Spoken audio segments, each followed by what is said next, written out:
This week, our guest from New York, Bill Marshall, returns to join Robbie on a road trip to Innisfil, Ontario, a town on the verge of becoming Canada's most innovative smart city.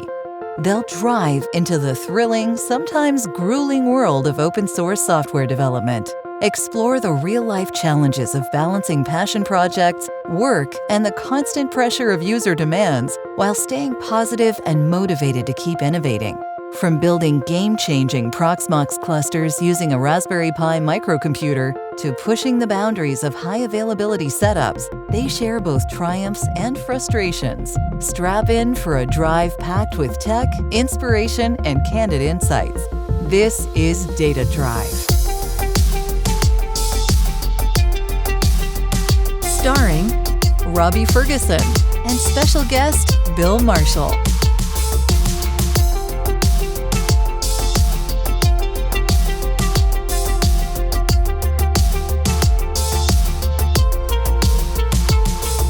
Do you know what a late Apex simulator is?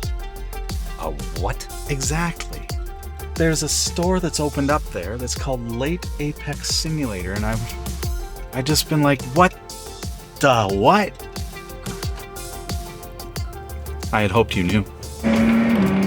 So these are real-life racing car simulators. It's the same simulators that professionals use to train on in the off-season. The tracks are laser scanned to about 1 millimeter of accuracy. The braking points and throttle application and steering inputs are all pretty much identical to what you'd feel in a real race car. Late Apex Simulators is the only one of its kind here in Simcoe County. Oh, it piqued my interest now.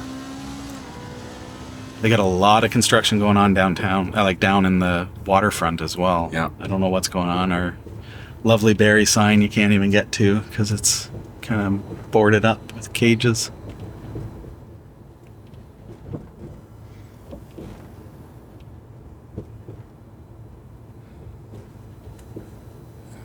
Leveling the walkways, maybe. Oh, look at the pirate ship. Arr. Check that out. Actually, it's really cool. What they do is they have actors, paid actors, that are dressed and act as pirates. And you can... I would hope so. You can rent a seat to take the tour of Kempenfelt Bay, Lake Simcoe, and enjoy being on a pirate adventure. That's a nice idea. Sounds fun. Maybe next time. I was thinking we're truly nerds when you arrived and the other day after a 7.5 hour drive. What does he hand me? So he shows up at the door, so you think somebody's driving 7-8 hours, they're going to hand you a bottle of wine, they're going to hand you some flowers or something. What does he hand me? I love it. Raspberry Pi 4. A Raspberry Pi 4. 1 gig Raspberry Pi 4. Brand new in the box. He found a Raspberry Pi 4, 1 gig. He knows me. Because they are absolutely not available in Canada. The 1 gig. Because they discontinued them. Mm-hmm. I guess they weren't making the money, or you know the story? Or? I didn't. I just don't think it was just not profitable. Economically viable. Yeah. Now, why they all of a sudden released a Raspberry Pi 5 2 gig? Yep. We're not going to go there. But yet, I only want the 4 at least, possibly 8. With that kind of power, you want more than 2 gigs. Right. That's why I don't understand. Yeah. But I appreciate the Raspberry Pi 4 1 gig because I can't get it here. So I can't do testing on a 1 gig board because I can only get the 2 gig. Is it 2 or 4? 4. 4, pardon me. So we had it happen where a bunch of Raspberry Pi 1 gigs went offline. I think they all went offline. Yeah, it was so a bunch. Wow. So it was like, what is going on? Why are all NEMS servers that are Raspberry Pi 4 1 gig boards just crashed?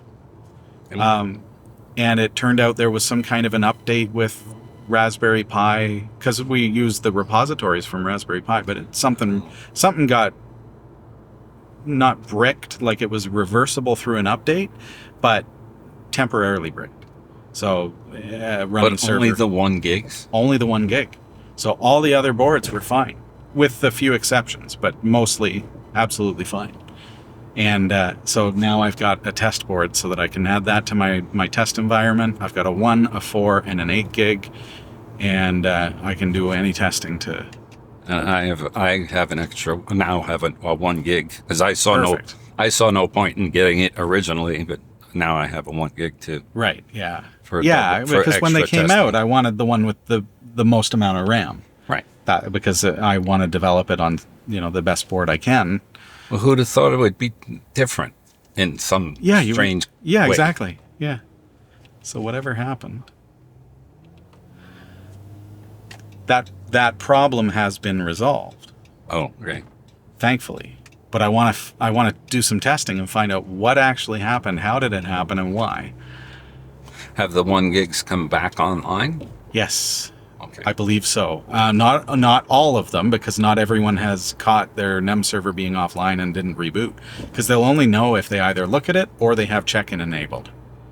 Because check-in will notify them if their NEMS server has gone offline.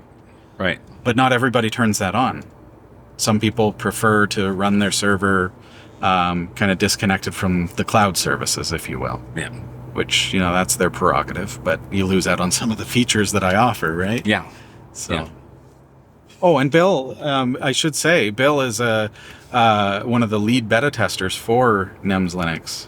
Probably, the lead beta tester and the official community ambassador of NEMS Linux. So Not sure what that means. it means you ambassadorize the community. Wow. I'm not sure what that means. It keeps me accountable so that when I get out of line, when I'm like, have you read the manual? Whoa, Robbie. You get out of line. Well, I mean, there are some support requests that drive me nuts, Bill. They drive you nuts, but you don't get out of line. Okay, I try. I do respect my community, but there are times. You should get out of line. Suddenly I go offline for 3 days. It's because I have thrown my keyboard. You have any fun Pi projects that you do other than NEMS? I wish I had time. Yeah, that's the story of every maker, I think. I just speak between the extra driving I do now for work. I have to say that's my challenge.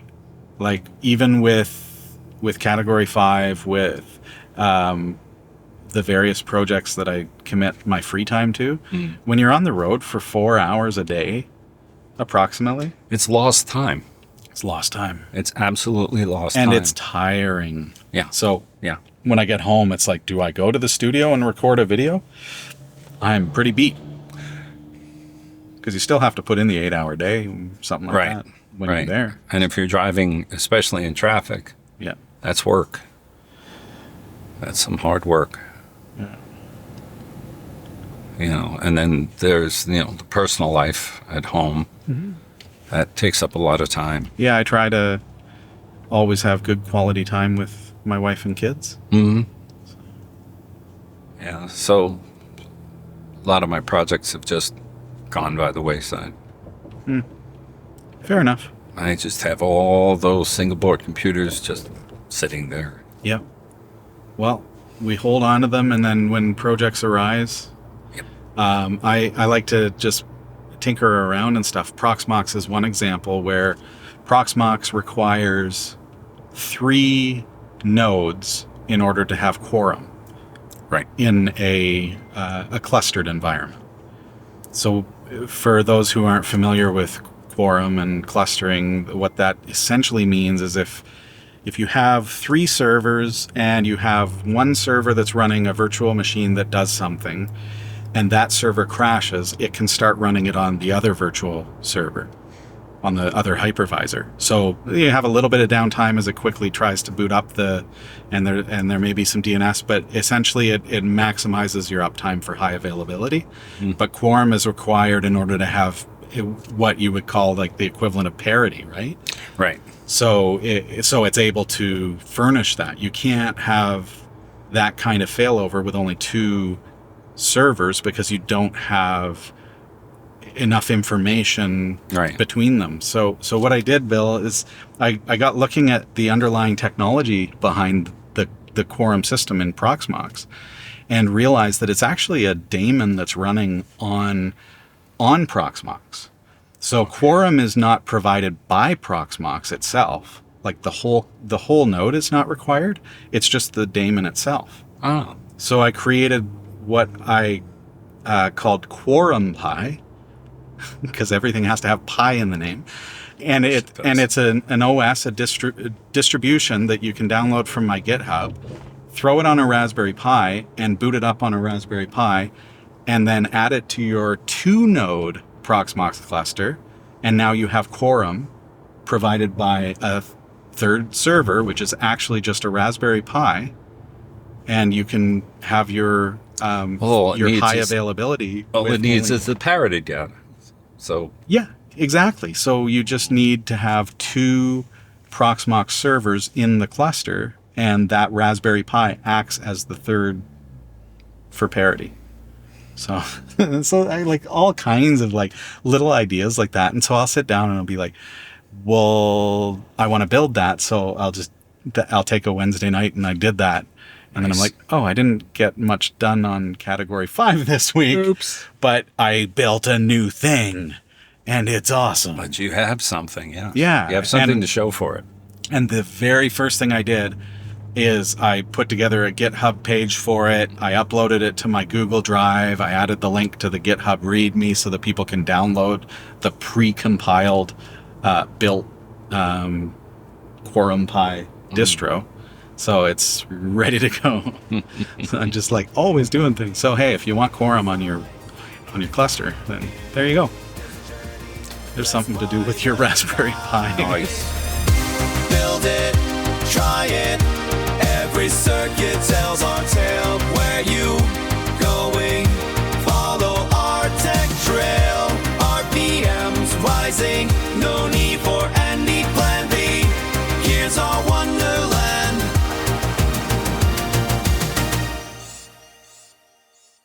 At Data Drive, we trust only Kingston Endurance micro SD cards for our dashcam footage.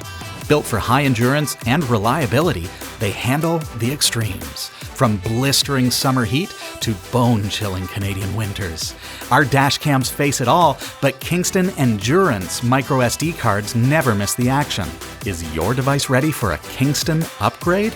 Whether it's your dash cam, action cam, surveillance or trail camera, drone, Raspberry Pi, smartphone, or even your Nintendo Switch, go with the reliable, high-endurance choice with Kingston Endurance micro SD cards.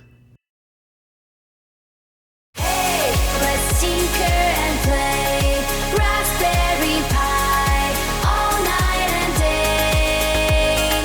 Racing through the stars, feel the vibe. Higher dreams, come aboard, join the tribe.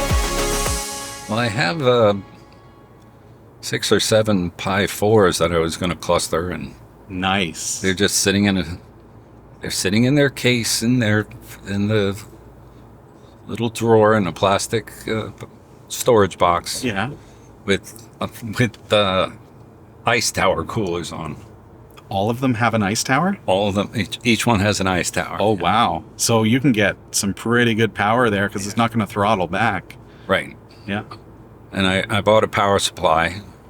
I was going to rig up that, instead of plugging in 6, 7 individual little power supplies, I was going to supply power from the one full-blown power supply. Like a ATX power supply that Yeah. So you've broken off the ATX 5 volt? Mm-hmm. Nice. Yeah. And then I just got to find the time to do it. Yeah. So when you have you clustered before with Raspberry Pi? I have a Pi 3 cluster. Okay. And those are in a stacking case. Yeah. Acrylic, and they each have their own power supply. Okay. No, actually, no, they don't. I did it first, but then I bought a 60 amp USB. Okay. So yeah. you plug that in, and then you put a USB A to micro USB cord from there Yeah. to each Pi, and then they're connected to an HP managed switch, Cool. so I can manage the IPs and Yeah. and the communication between each of the Pis. And do you run them as, so with clustering, I've never done clustering on a Raspberry Pi. Do you run them as independent nodes? Or? Yes, they're all independent nodes. There's a master node and then all the compute nodes. Okay. And So you are they can- able to share workloads? Yes. Nice. Yes, so if you write parallel programs, using MPI, message passing, they can spread it out. The It's so switch can clever. spread out. So clever. I'm on the kind of opposite end with my programming where I'm trying to make everything operate at the lowest possible resource level. So I'm always trying to get my code to run on the least Pi Okay. individually. So the thought of clustering is incredibly intriguing to me, but I don't know what I would use it for with my programming. Right. Because everything that I do is about making a Raspberry Pi individually do as much as it possibly can. Right. Right. So, but I'd love to come up with a project that can utilize and share resources. and I'm more about more power. Yeah, give me more. Give me more. Share it amongst all of them. I want to see how fast this serial program runs, and then parallelize it and see how much you can improve on it. Yeah, that's cool. And you learn a lot along the way. That's it too. You'll never get full, like you can't get, if you switch it from 1 Pi to 8, you're never going to get 8 times the speed because of various points of latency, such as the network and the data. The data has to get into the memory and in and out of memory, in and out of cache. And possibly if you're using SD cards, that's going to be a bottleneck. Oh, no. It's not? They're USB. They're USB Oh, you're drives. using flash drives? I got off of SD cards Okay, on good. Raspberry Yeah. Pis. Yeah. Except for the older ones. Right. Any of the higher powered ones that can take USB drives, I've switched over. Awesome. I've corrupted so many micro SD cards with Pis. It's not- Yeah, you need a UPS on them for sure. yeah. And then I saw something in a book I was reading about Cluster Pi hat. That uses Cluster Pi hat. the hat. Yeah. So you put the hat on a Pi 3 or 4, Yeah. and then you can attach Pi zeros to the hat, and you have your cluster. So does the 3 or 4 act as the Control the node. control node? Yeah. Okay. I would think so. Neat. And I have Pi zeros lying around. Yeah. Awesome. That's something that would be a fun project to try. So, But with Pi Zero, so you'd be looking at very little power, but the ability to share the workload across multiple Pi Zeros. right. Because you have to manipulate the program to be parallelized. Right. Yes, of course. Or create it specifically Correct. to be out of the gate. Right. You're talking about how you're never going to get 8 times the power. Mm. And I've seen some people's arguments about why clustering is dumb or you're wasting your time, or like these discouragers online, right? I ignore them all. You have to ignore them. But Ignore them. when you hear those kinds of statements and you hit the nail on the head with, you learn so much along the way. And that's what it is. It's like, because we've discussed this before. When we first met, we talked about the Pi cluster, and Yep. the question is, you see it all the time, and that's why I'm not on a lot of social media, because I'm trying to do this, and you put a question out, I'm trying to do this, and I'm having run into this. Right. And the first answer is, well, why are you doing that? Yeah, what are you, dumb? You're I'm- just wasting your money. A single ATX computer would be faster. I don't- know that. I don't have to answer why I'm doing it. Just answer my question. I know that an Intel i9 is going to be faster. That's not the point. That's not the point. Because I can take that parallelization and transfer it to a bigger computer. Sure, yeah. Right now, I don't have the money or the space to pile up 8 powerful laptops or PCs. Yeah. And isn't that, at its heart, the purpose in microcomputing and Right. like the whole maker Yes. tech movement? Yes. Yes. We can I can create automation that will do all kinds of stuff with my house, and it takes me so much time to set it up, so much time to program it, and probably a lot of time for sensors and things, or a lot of money for sensors and things. But I'm doing it myself, and I'm learning everything along the way. Exactly. Or- So you're ahead of the game no matter what you do. Yeah. Or I can go on Amazon and for $80 I can buy a kit that you just plug in and it works. But I didn't learn anything. I don't understand how it works, and when it stops working, I just throw it out and replace it. Right. So time is difficult, and so I end up with a lot of Raspberry Pis and a lot of different various devices and stuff. But I'm always learning, always challenging myself, always expanding my capabilities. Exactly. And for me, that's where the fun is in it. And you're always improving. Yeah.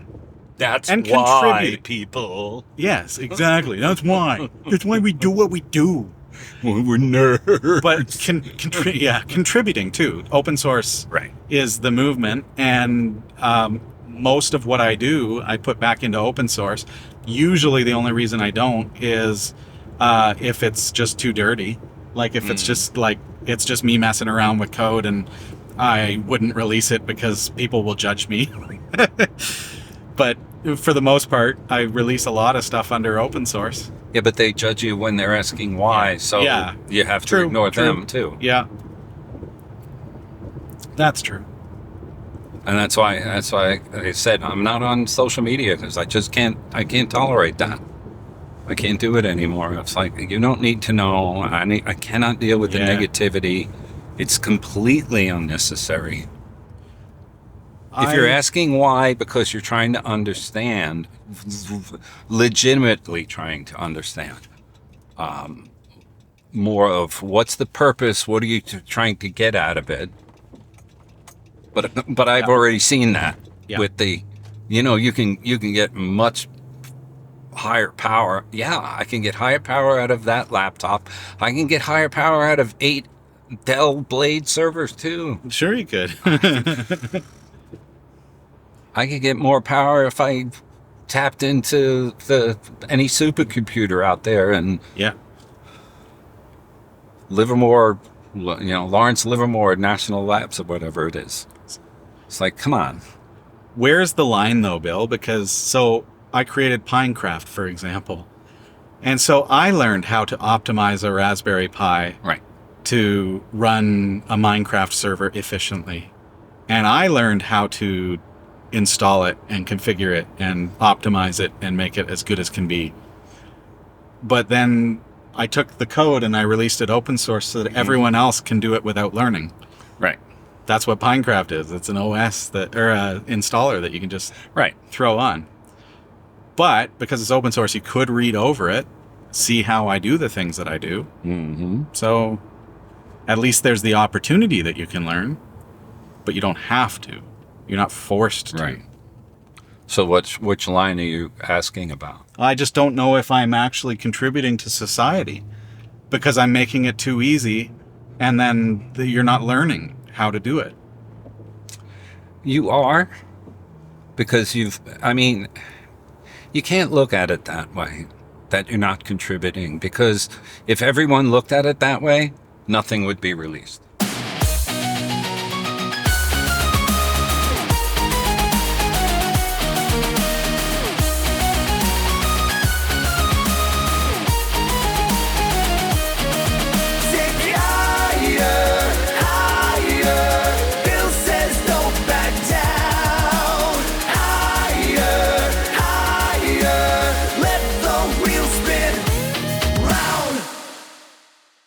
Data Drive is brought to you by Ameridroid.com. From Singapore computers to home automation and accessories, Ameridroid.com offers top-notch products, worldwide shipping, and unbeatable US-based service. Explore endless possibilities with Ameridroid.com.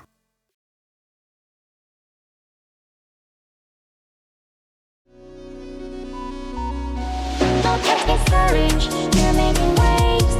Stack the passion, roar your waves. Don't get discouraged, you're making waves.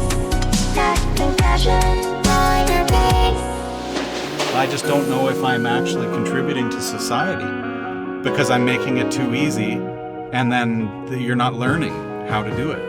If everyone looked at it that way, nothing would be released. Yeah, maybe. Nothing Yeah. would be released. Yeah. I mean, look at like the Arduino boards and things. Mm-hmm. It's like they are combining several different IOs and interfaces to make a good Arduino development system, and it saves me a lot of time. Right. I probably won't understand how everything works, but it lets me get started. It gets you started, and it just, you could learn how at least most of it works if you Yeah. applied yourself. Yeah. And that's the problem. And I know where your question is coming from with the line. It's because you're putting it out there and you get these questions, and it's basically, the question is, well, how do I, and the answer is, did you plug it in? I mean, that's how brazenly obvious these answers are. And it's like, Sometimes. you want to do the RTFM, Yeah. and that's not your style. So you really have to keep your mind open to the fact that those type of users, they're always going to be there. You're never going to get away from them, and you cannot let them bring you down. Yeah. You just can't, Yeah. Cheers. because they're never going to go away. Mm-hmm. Unfortunately, I'm sorry, I have to apologize. I've muted that channel on the Category 5 server because I see those questions and I scream at Discord, and I'm like, sorry, Robbie, I'm not a gamer at all. Yeah. So, I mean, I played with it at first, we got into it, and then you noticed I disappeared. Yeah. It's because I once again, I have to pick and choose what I do with my time, and that that was just not high on my priority list. But now the questions are trickling into general, and it's like, Right. okay, that's where you realize, okay, they're not even, I don't want to use the word smart enough, but they're not even following going the rules. They're not following the rules. They're not even going to the correct channel to ask the question. Dude, they'll tag me. Oh, So I get a notification on my personal cell phone no matter where I am, like as if it's an emergency. right. Right. That's not appropriate. But that's the price you pay of putting yourself out there. Yeah. Yeah. Okay, it's free and open source, or whatever you want to call it, and you've put yourself into that community, and that is some of the negative aspects of that. Yeah. Yeah. And you have to accept the fact that I've put myself in that position, so I have to learn to deal with that. Mm-hmm. And I think you've done a fabulous job at managing that. Thank you. Because, again, I've gotten off of social media because I just the negativity and the nastiness out there is just unnecessary. Yeah. Totally unnecessary. Yeah. I agree. I mean, if you're answering the same person for the 10th time, by all means, get nasty. I don't care. Yeah, I try not to be nasty, but I do sometimes. Oh, your frustration comes through. But Oh, good. Oh, good. I'm glad to hear that. yes, your frustration comes through. Oh, yes. The question is whether or not that person is smart enough or intelligent enough Yeah. to actually read into the answer. Oh, I see. My gut feeling is no. Yeah. Right. Right. Yeah. And yet I have seen some, And I know exactly the type of user that you're referring to. I have seen some who will then immediately about face apologize. Yes. And say, "Oh, I didn't realize that was there." And you know what? Referring to the documentation. That's what you go by, because Yep. that's what then you've reached someone. Yep. Yep. And you take Absolutely. and that's a win. Yeah. Yeah. Good. Well, glad to see it comes across as not being arrogant, but being perhaps a little authoritative and trying to control the chat. Little stern. You need Little stern You need to sometimes. be a little. You need to. They need a stern, strong hand from Yeah. time to time. You're never insulting. I'm never? Never insulting. Oh, good. Never. I've never seen you insulting. And that's when you put. So people, you can't read my mind. Good to know. 'Cause Well, the thoughts that I have. I know what you're thinking, but you didn't, and it's good. But you didn't put it across in the post, which Right. is because once you put someone on the defensive, you've lost. Sure. Yeah. You've absolutely lost. Yeah. And you're not going to come back from that most of the time. Mm-hmm. That's going to be a bigger struggle. So Yeah, I hear you. And as a developer, but also as a person who believes in good customer support, like Right. I'm never going to be that person that's like, what are you, stupid? Like Right. there's none of that. But I got to guide you. I got to say, look, I have written the manual for a reason. Come on. exactly. I made the video that answers that question for a reason. So go and watch it. Mm-hmm. And the good thing is you've attracted the type of community that does apologize the vast majority of the time, and says, and they'll My bad. They'll type it in. I'm an idiot. I'm an idiot. I'm sorry. Thank I you. didn't say it, but I'll agree with you. Exactly. This little town is called Innisfil. It's just just south of Barrie. Cute little place. They got a really nice beach.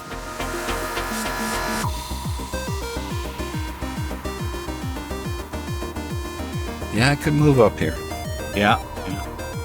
if Canada would let me in. I could move up here. We just got to hide you now that you're here. Well, Just find a Tim Hortons to sit down in. Free Wi-Fi. unfortunately, my country would come looking for me. Oh, shoot. 'Cause I'm still on record, and they want their tax money. I see.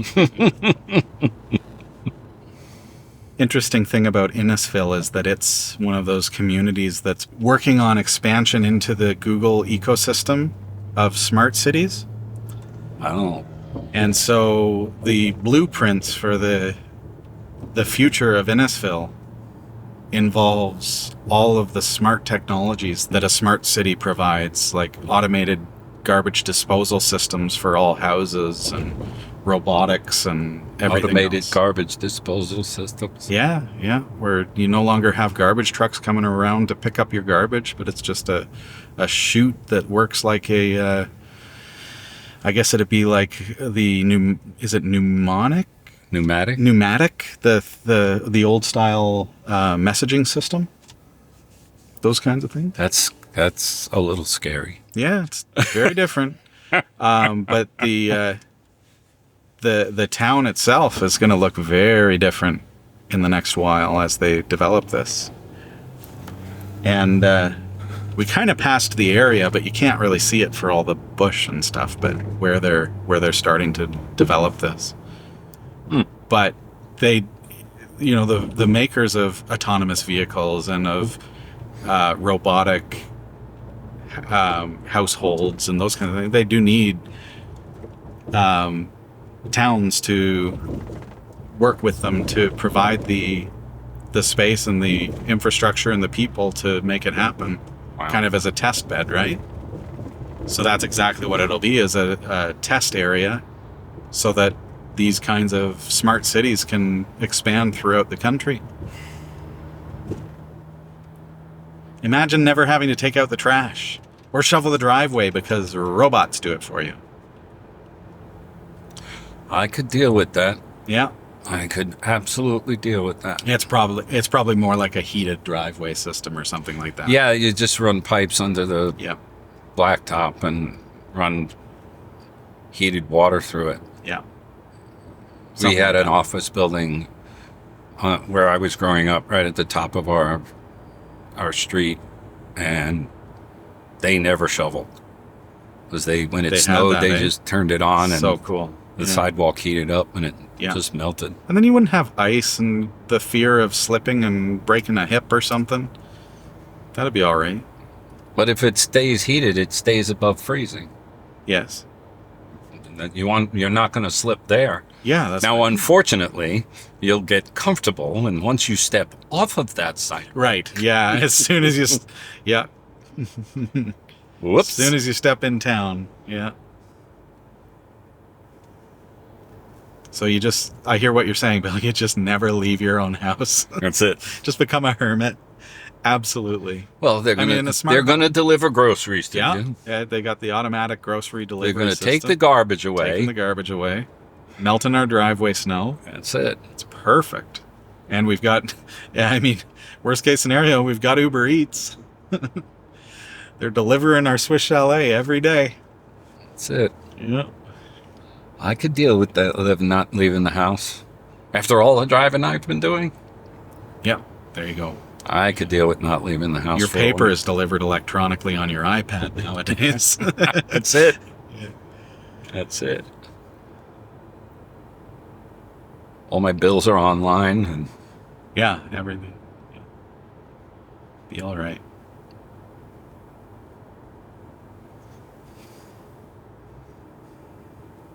if you're in a community, anything that needs to be that can't be taken care of automatically is taken care of by the management. Yeah.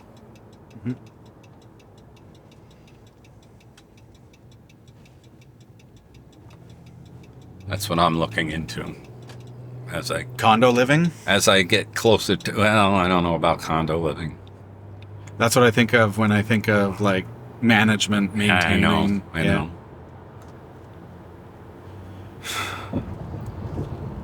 Just as I get closer to retirement, it's like, hey, I need someone else to take care of the snow and the Oh, okay. So just hiring. lawn mowing hands, and yeah. Yeah, that's good. no, we just need a piece of a home that has little property. Yeah. Yeah. Not like this land out here where everybody owns a farm. It's just a shame that I've had to forgo a lot of my hobby time. Yeah. That's the hard thing about being passionate too, is that I would love to just book a month off work and just constantly work on NEMS or something else. And I did that with 1.7. I took a week off work and I worked it for NEMS. Right. And did NEMS lockdown. I don't even need a month off. I just want even one of my commute, that amount of time back. Yeah. Yep. Yeah. You saw the Studio E. So you're officially the first kind of person involved in the show or not that's from outside of our immediate like Barrie circle. Right. To travel to see Studio E. Hope I'm not the last. Definitely not. But what were your impressions? Like, you got to see how we produce, like where our production studio is, and That is a massive step up from the previous. Studio D. Yes. Yeah. Massive So step up. Beautiful space. you came and joined us in Studio D 6 years ago Right. and made the trip. Joined us on the show because we had the live show back then. Right. You've been a fan of the show for how long now? Almost a year. Almost Almost exactly a year. So can you tell us a little bit about how you discovered Category 5 TV? What's the backstory there? It was Admin Magazine. You. Oh, yeah? Yeah, I was playing around with Nagios. Okay. And you did the article on NEMS. I didn't do the article on NEMS. It was Oh, that's right. up The article was NEMS about next. you. It was Yeah. and they had the Bald Nerd site, and Yeah. I went on the site, and then I just downloaded Who is this everything. bald nerd? He Who says, is this and- guy? And now a year later, And I almost, downloaded 300,000 gigs worth of shows. It was great. A little different now. Oh, a little bit. You got a nice setup now. Thank you. It's a pleasure having you join us and see the studio, see our roaming studio, the Bald Nerd Mobile, as Jeff calls it. Nerdmobile. Surrounded in cameras and microphones. Yeah, that's kind of. So what you expected. So you've watched the podcast. Well, I've watched the podcast, and I just sit there and I'm like, I just think, where are all those cameras? And, yeah. you know, I'm trying to figure out where they're connected. And And as silly as it is, that for me was a maker project. How do we do it? How can we make it happen? it's not silly. Well, It's you don't think of it though, maybe as you watch, but that's a maker project. oh, absolutely. So I learned how to run cable through the body of a vehicle. I'm seeing I've that. never- I've never I done see before. the little camera to my right here, and then Yeah. the wire disappears behind the molding of the door frame. Yeah, and behind us is probably the biggest project, which was the rear view camera, which Okay. completely disappears into the body of the vehicle. And because it's on the hatch, it has to be able to open and close without catching anything and everything. So it's run through the actual conduits that are there for the rear lighting system. That was work. That was a lot of work, but a lot of fun. And I learned a lot of things. And what did we learn today? But that it's good to learn things. That's what It's what good to it's there for. challenge ourselves. I could have taken it to a shop and just said, "Here you go. Here's the $150 an hour to do it for me." Right. Or I can do it myself. It took me 2 weeks to do. And you do it exactly the way you want it. I do it the way I want it. It's maybe not, perfect in every way, but it gets the job done. Yep. Things work. Things look good, sound good, and I learned along the way. Thanks for tuning in to Data Drive. We've enjoyed having Bill Marshall join us from New York, and we hope you had a blast hearing about our adventures in tech and the challenges of keeping those maker projects alive amidst busy schedules. If you've got a Raspberry Pi sitting around or want to explore clustering, we encourage you to jump in and start experimenting. Don't forget to check out the open source projects we mentioned, like Robbie's passion project, NEMS Linux. As always, keep learning and keep building. We'll park for now and catch you on the next episode of Data Drive.